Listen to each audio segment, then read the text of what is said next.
Hola amigos, muy buenas tardes. Gracias por permitirme entrar una vez más en su hogar en este día de hoy, en que, bueno, el ambiente político sigue muy revuelto porque no tengo la menor duda que la realidad de haber podido obtener esa mayoría tan rotunda en la Asamblea Nacional, ese compromiso que hay en el rescate y en la transformación de un país, porque nosotros no podemos seguir permitiendo que nos engañen.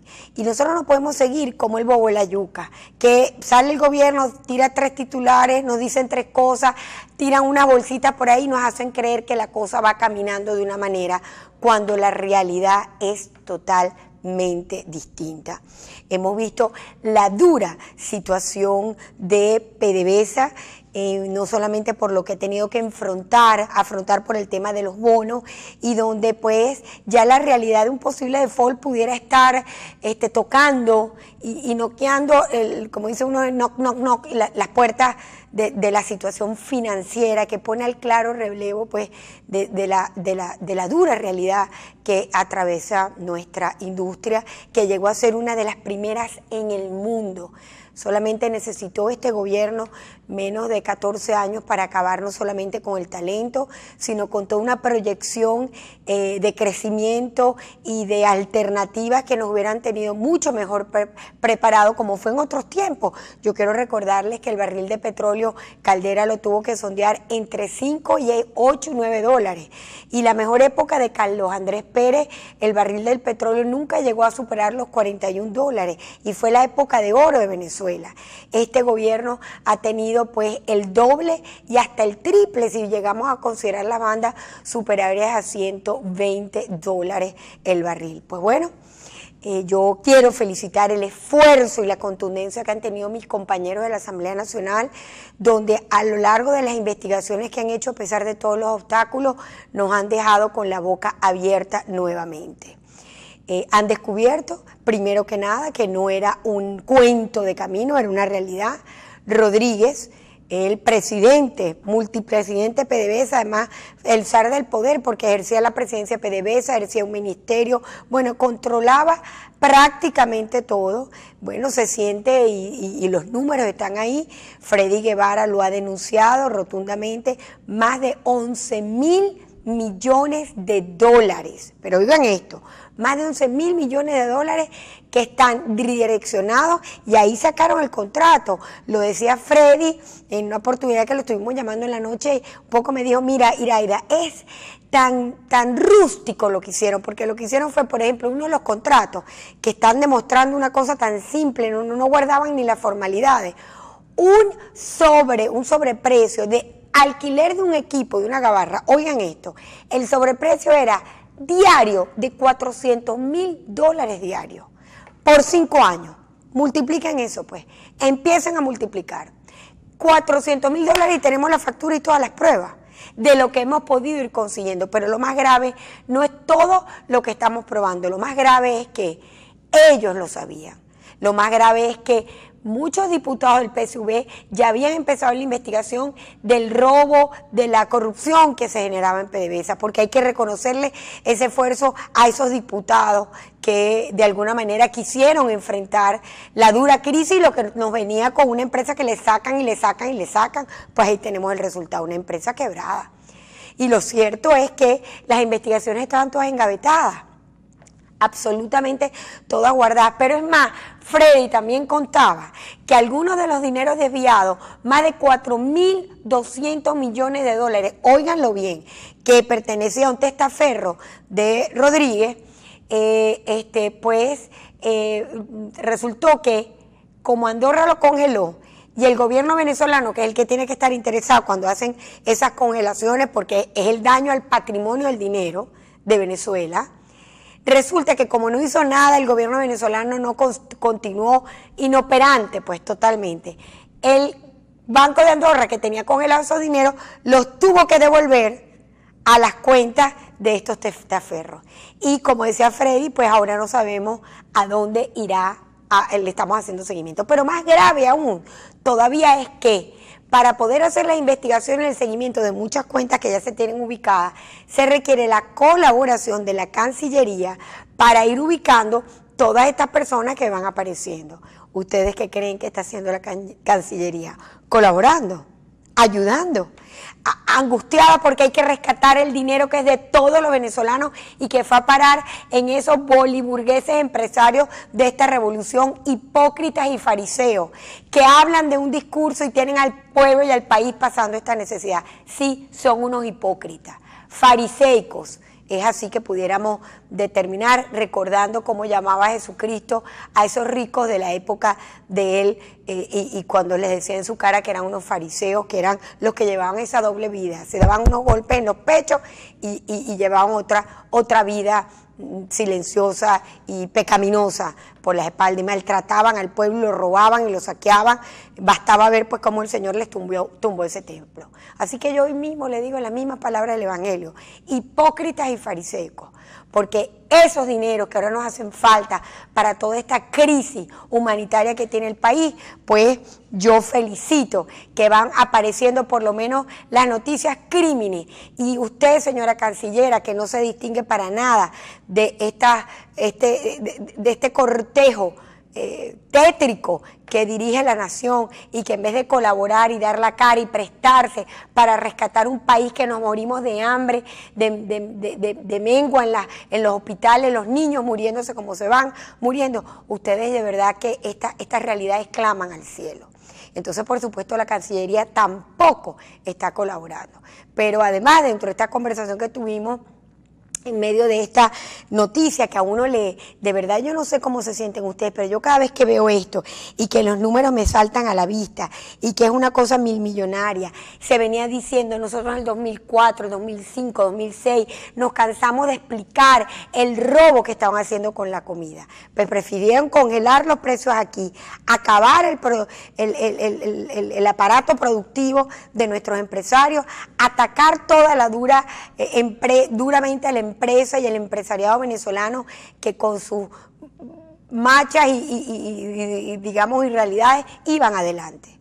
Pues porque el negocio está en traer todo afuera, de hacer todo ese negocio de intermediación tan sencillo como decía Freddy. Mira, es tan rudimentario lo que montaron, que es una cosa que de verdad clama al cielo. Ahí están, se ven clarísimos los sobreprecios, se ve el manejo diabólico, hay que decirlo así, de un dinero que no es de ellos.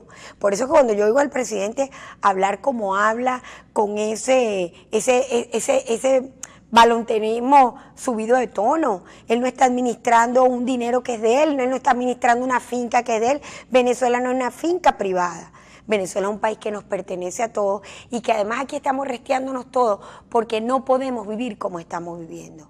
Esto sobrepasa nuestra capacidad, esto sobrepasa el ánimo colectivo, familiar, bueno, en todos los niveles. ¿Cómo nos está afectando? Justamente por este atraco, esta piratería. Yo digo que, bueno, los piratas de Morgan, que fueron tan temidos en las aguas latinoamericanas y que fue todo un tema en una época de conquista, y mataban y acababan con buques y con riquezas y con todo.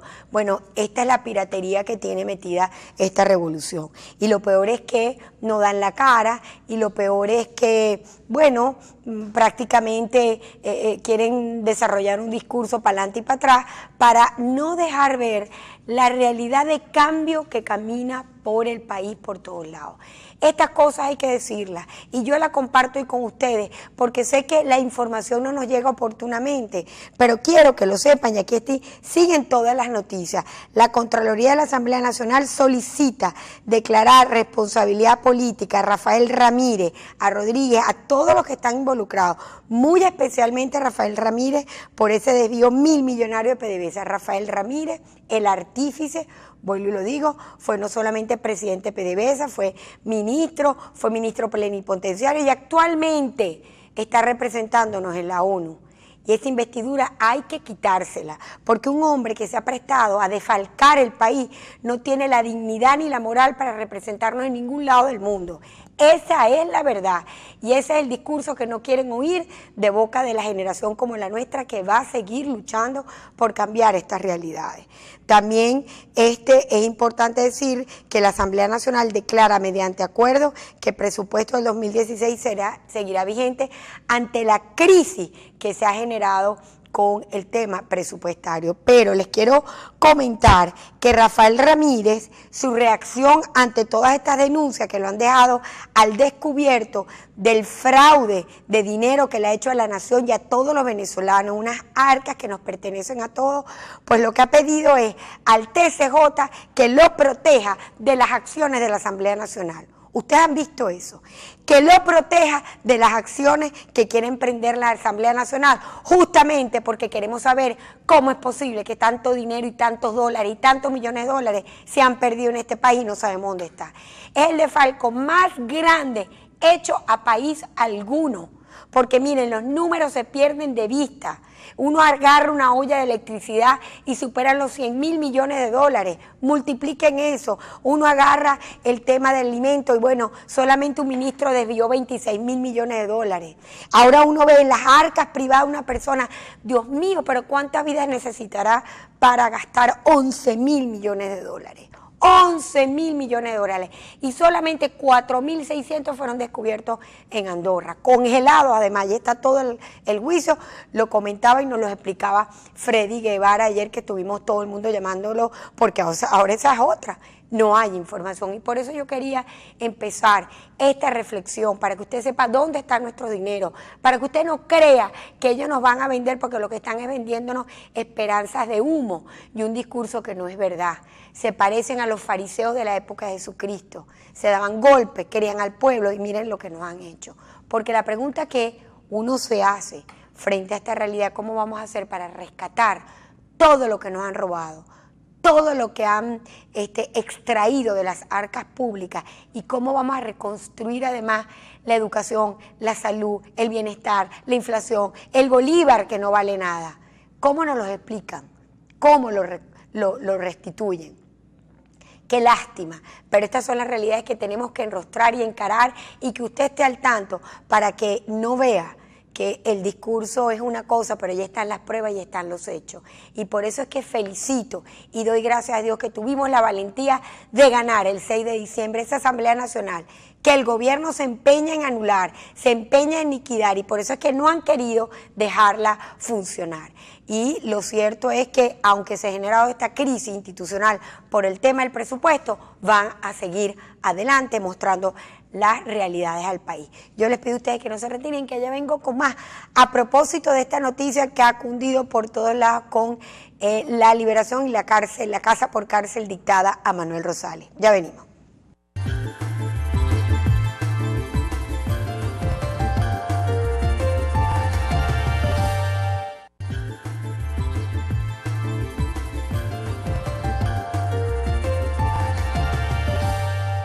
Bueno, y la noticia que ha sido y con la que nos acostamos y nos despertamos los maravinos fue esta decisión de liberar a Manuel, digamos entre comillas, porque no lo liberan, lo que hacen es dictarle casa por cárcel que será cumplida en Caracas. Estamos apenas pues terminando de conocer todos los detalles, en una casa en Choao, va a estar ahí confinado pues sin poder salir, muy parecido al tema de lo mismo que tiene Antonio Ledesma. No hay ninguna regalía lo que le han hecho, lo que ha permitido pues por supuesto sacarlo de la tumba que era donde lo tenían y tenerlo pues ahora encarcelado dentro de un domicilio, de una casa.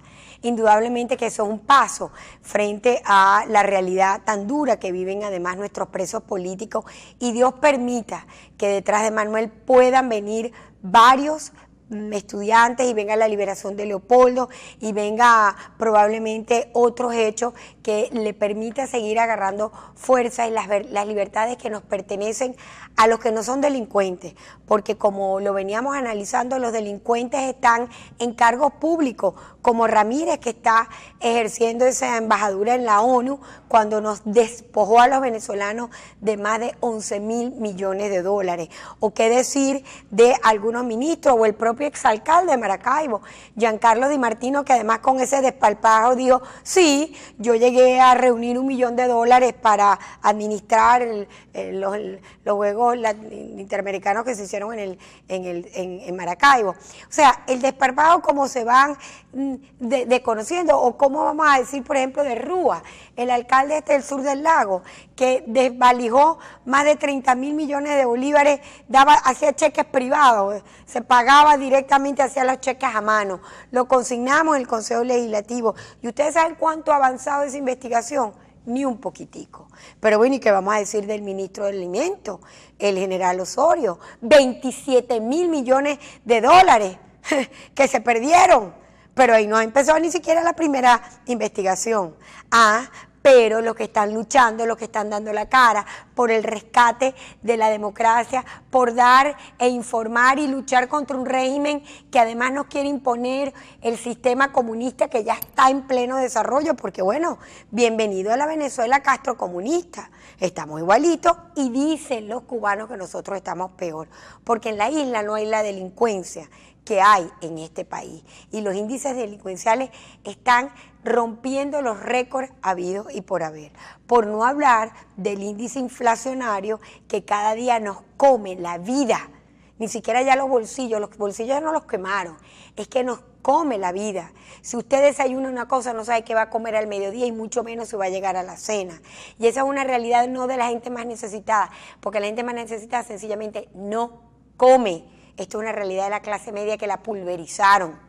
Entonces estas son las herencias de una revolución frente a un sistema que nos quiere imponer, traerlo de la isla, que lo dijeron, porque Chávez se cansó de decir que íbamos a navegar al mar de la felicidad, y ahí está esa realidad. Ahora bien, frente a estos hechos, y yo de verdad, ayer cuando recibía la noticia de Manuel, me alegraba porque yo tuve la oportunidad de visitarlo y vi lo que es esa cárcel, estar sin luz, en un huequito metido, el peso que perdió por la falta de sol y de ejercicio, y lo duro que es tener que compartir con estudiantes, porque eso es lo que hay ahí. Entonces hubo un doble sentimiento, y contaba que le daba mucho dolor porque en la medida que íbamos a visitar los que podíamos entrar y que le llevamos comida y llevamos cosas para tanta gente presa ahí que no tiene ni qué comer, pues pierden también un aliado que de alguna forma los que lo iban a visitar llevaban cosas para los demás. Y lloraron mucho anoche cuando lo vieron salir. Lo contaban así entre pasillos, pero claro, la alegría de por lo menos sacarlo de ese estado de postración que lo tenían en ese hueco de la tumba. Y indudablemente que es un paso dentro de la conquista de lo que se puede decir, por lo menos salvaguardar su integridad física. Ahora, va a ser muy difícil la comunicación, va a ser muy difícil probablemente verlo, pero no importa. Hay que seguir adelante luchando, hay que seguir luchando. Ahí tenemos a Antonio Ledesma en las mismas condiciones, y bueno, Manuel pasa ahora de una situación de cárcel a otra situación de cárcel, porque esa es la verdad. Igualito como está Antonio, igualito va a estar Manuel, y eso no es libertad. Eso es sencillamente cambiar un estado de cárcel por otra cárcel, y eso hay que dejarlo claro. Ahora, indudablemente que podrá garantizársele un poquito mejor la salud, por lo menos que coma mejor, que reciba sol, que haga ejercicio, que se restituya físicamente. Yo estaba sorprendida, yo tenía tiempo que no lo veía, la foto, lo flaco que está, lo demacrado, porque eso es una tumba. Ahora imagínense cómo están los jóvenes, la gente que está ahí, que no ha cometido un delito como el que ha cometido Ramírez, o tantos enchufados en el poder que se han llevado millones y millones de dólares, y que están caminando tranquilamente, y por eso es que Ramírez estaba tan tranquilo. Y encima de eso, imagínense ustedes, él ha pedido el amparo y la protección del TCJ. Yo lo que les quiero es culminar que ante estas realidades que crispa nuestros sentimientos y los ánimos, porque cómo no nos va a dar, y perdónenme si soy muy, digamos, sanguínea diciendo estas cosas, pero cómo no me va a doler el alma si yo camino las barriadas. Ayer mismo estuve en Santa Rosa de Agua viendo la pobreza de nuestros pobres pescadores, que les han quemado las motos, los motores de las lanchas llenos de petróleo, las redes, el hambre y la necesidad que está pasando nuestra gente. Eso es con lo que lidiamos todos los días, o cuando acompañamos a la alcaldesa Evelyn Trejo de Rosales a llevar comida a los barriadas, que a uno se le parte el alma. Bendito sea Dios, esa mujer que de alguna manera ve cómo administra los pocos recursos que se pueden sacar de la alcaldía y alcanza para todo, porque los CLAP lo venden. Y después que uno ve estas noticias, uno se dice, ¿qué riñones tiene este gobierno? Y de paso nos trae comida de afuera para vendérnoslas a dólar libre, porque esa es la verdad. Aquí un desodorante cuesta 4.000 bolívares, que es mucho más de lo que cuesta en Estados Unidos o en cualquier lugar del mundo. Como un champú o cualquier artículo de necesidad. Un Conflay, una caja de Conflay. Hay artículos que cuestan menos de 90 centavos en ese imperio que yo quiero muchísimo. Claro que quiero y quiero mucho el estilo de vida que llevan. Y ese estilo de vida lo quiero recuperar porque nosotros lo llevamos también. Pero cuando uno ve esos precios, que ni siquiera son los precios internacionales, entonces uno dice, ¿a quién le está quedando la intermediación de este negocio? Entonces, nuestros productores que sí producían con materia prima venezolana, daban trabajo a los venezolanos, producían para los venezolanos, a precio para los venezolanos, los acabaron.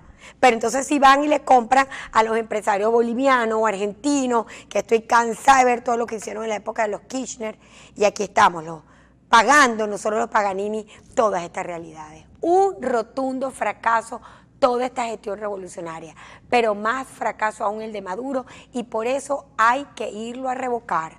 Miren, señores, toda esta panorámica de noticias sencillamente para distraernos del hecho histórico que está por celebrarse el 26, 27 y 28, los 3 días que tenemos que ir a esas filas a estampar nuestras huellas y a solicitar el revocatorio a un presidente que no ha sabido gobernar, que nos está hundiendo en el foso de la miseria más grande que ha vivido el país, que frente a los recursos petroleros los ha desbaratado y que no escucha, no cambia el rumbo, sino todo lo contrario, amenaza, chantaje y persecución.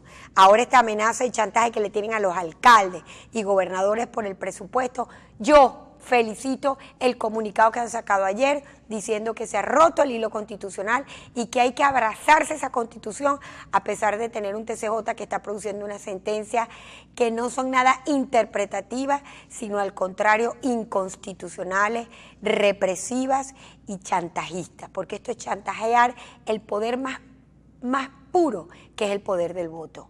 No respetar la Asamblea Nacional con esa fuerza con la que fue electa, no respetar esa Constitución y esas letras que está bien claro, manipular las realidades jurídicas es el delito más grande que algún día tendrán que pagar esos que también están cooperando con un régimen que nos ha sentenciado a la miseria, a la pobreza y a la necesidad. Salgamos a revocar, que ahí es donde está el camino. Salgamos a pesar de que nos quieran quitar el rumbo y distraer con esta noticia y vayamos juntos, como este video que quiero compartir con ustedes, que estas cosas tan bellas de los artistas propios que sienten el país, sorprendieron en estos días en un centro comercial, justamente animando a la gente a participar al referéndum revocatorio. Vean esta juventud que dieron un mensaje para el referéndum revocatorio, se sentaron a comer y miren cómo sorprendieron a un emocionado auditorio, porque es que la Venezuela se lleva en el corazón. Los espero un próximo ¿Por qué pasa lo que pasa? Chao, chao.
con un